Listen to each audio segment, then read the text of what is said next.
Yeah, we're optimistic. We're hoping that we'll be the first country to vaccinate the entire population. That's a good sign. That's another person coming to get vaccinated.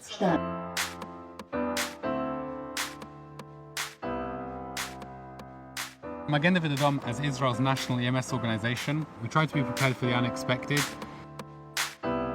No one expected a pandemic of this size to affect us the way which we did.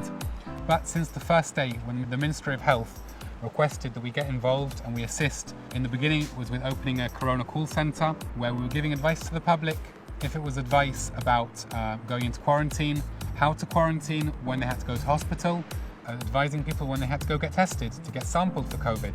We also then opened up our COVID testing stations. If it was the drive-through, which at the peak could sample tens of thousands of people a day.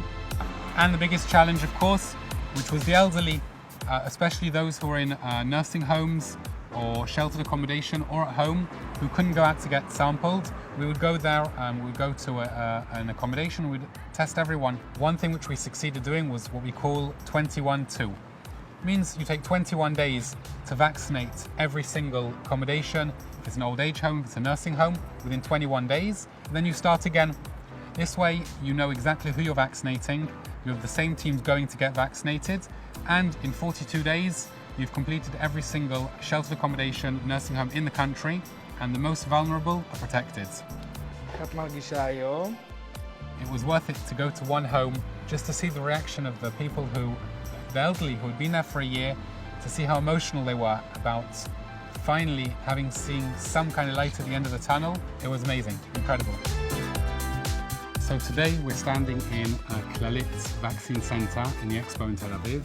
So we have EMTs and paramedics here who are helping, who are vaccinating and preparing the vaccines to make sure that every citizen in Israel has the opportunity to get vaccinated. Just this center alone can vaccinate approximately 1,500 people a day. We have what's called MDA in the community, using telemedicine, sending paramedics and EMTs to the houses of patients, and especially those with COVID, checking them and doing medical tests in the house, including blood tests. The results are sent online to a doctor who will speak to the patient, who will give advice, who will give prescriptions, and most importantly, keep the patient at home without him going to hospital. This system can keep up to 30% of patients out of the hospitals, out of the emergency rooms, and reduce the pressure which the hospitals are facing.